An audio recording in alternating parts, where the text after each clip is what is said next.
Gradually, the spectrum of the world fades away. The crisis of the splendiferous light is now everywhere. The mild snow falling, the sound of the ancient embryo's respiration in the groaning air is uncomfortably increasing.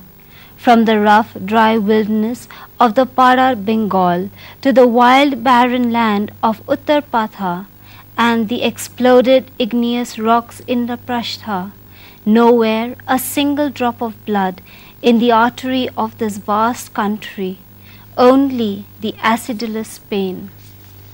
Good evening, viewers, and welcome once again to this edition of our English literary program. We have with us today a man who is actively involved in literary movements both in Tripura and the Northeast, a prolific writer who has won several awards in literature and has also won the youngest prestigious literary award in 2003 given by the Government of Tripura.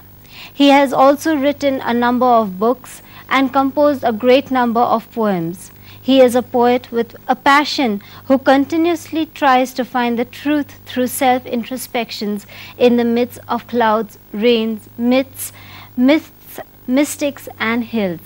Well, viewers, please welcome with me our very special poet and author all the way from Tripura, working now in the tourism department here in Meghalaya, Mr. S.S. Devbarman. Thank you so much, sir, for coming on this show with us. Thank you. And it really is indeed a pleasure to have you here. But before we move on to your active involvement in the literary movements here, I'd like to know, when did you start composing poetry?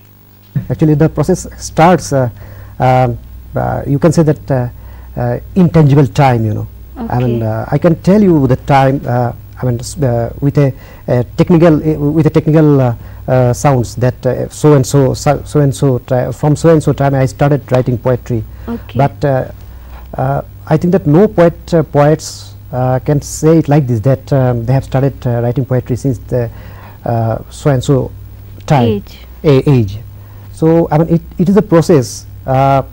It is a process which starts in an intangible manner, in intangible time. All right, okay. Now, what exactly inspires you to write? Like, you know, different poets have different inspirations. Maybe, you know, when they walk on the road and they see something happening, then, you know, that moment inspires them to write. What about you? What exactly inspires you to write poetry? My inspiration is actually my own entity. Okay. And as you know that all creators are having their own source of inspiration. I get the inspiration from my own folklore, mystics, mist of this region, hills, rains, clouds, rivers, etc. And the people, certainly the people are the main source of my inspiration for writing the poetry. Now, you have also authored a number of books. If I'm not mistaken, I think there must be about 5 or 6 books that you've authored. Right. What exactly is, you know, the central idea behind each of these books that you've authored? The central idea is actually the same thing, the people and land and their rights and their movement for democracy, movement for their own voices against the authority. All right. Are all these in Bengali that you write, or do you write in English as well? The novels. Basically, I am a Bengali writer. Okay. But sometimes I do contribute in English also, because I did my higher studies from Jawaharlal Nehru University in New Delhi. Okay. During that time also, I used to contribute a lot in our prestigious student magazine. That writings are all in English. So that's how you started getting more involved into the literary field. Yeah, yeah. Okay. Now, you are also very interested in the Bengali literary movement in the Northeast in particular. Is there any specific reason why Bengali literary, and then again the Northeast, which doesn't have so much of? Actually, let me tell you that Bengali being my mother tongue, I started writing in Bengali itself. Okay. And then Bengali literature is quite dominant in Tripura, and you might be knowing it to some extent. It is in Guwahati also, and to a greater extent it is in Silchar also. The Bengali literary movement is quite active about this region. And as far as our state Tripura is concerned, I mean, the Bengali literature have witnessed a number of ups and downs. You know, there was a Bengali literature was that always there, but after the movement, after the independence, where a lot of migrated people from former East Bengal, former East Pakistan, they migrated to India. A number of people also took refuge in Tripura. Through them, Bengali literature could have got a new impetus. But those movement was actually completely overshadowed by the Kolkata's Bengali literature. Okay, that means they were trying to imitate the writing style of the people from Kolkata.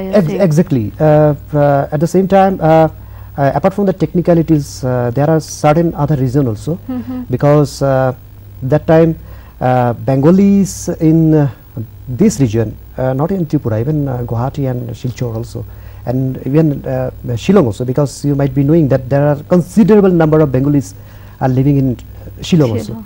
So I am telling about this thing as a whole of this region. That time actually the Bengalis were having the huge identity crisis, you know. Okay. They might have migrated to this region, but at the same time they are trying. They were trying to find out the roots, you know. So I mean, that's why subconsciously they blindly, or you can say that unknowingly, they try to follow the literature of Kolkata. Okay, okay. So how are you involved in this movement? What role do you play, or are you just contributing with your works? Role, of course, you can say that from 70 onwards there was a realization that Bengali being a dominating literary force in this region, you know, those people who are writing in Bengali in this region, you know, they try to find out a new route. Okay. New route in the sense that I might be writing in Bengali, but at the same time my upbringings, my social environment, my political system, my surroundings, nature, my struggles are completely different from the socio-political system of Kolkata and West Bengal.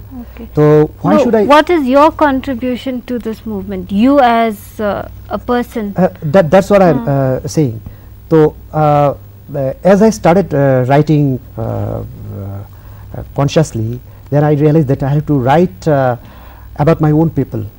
Literary actually doesn't signify any particular region, but without the locals, without the time, without the space of your own surroundings, how can you procreate, you know? So keeping in mind, I started writing, and my themes are basically Tripura in particular, Northeast in general. Okay, I cannot write anything about the Kolkata. No, that's I might be writing in Bengali. Kolkata is it is having the huge commercial infrastructure also. They can go for a vigorous publicity. They can make a person poet famous. They can bring a person like anything up to any level. Okay. But for us, we don't have that commercial infrastructure. But even though I cannot go any sort of, I cannot go for a compromise, you know. I have to write about my own people. I have to write about the socio-political movement of this region. I have to write about the discrepancy and the deprivations of our own people. Okay. So these are the themes. These are the basic points which are always coming up into my literature.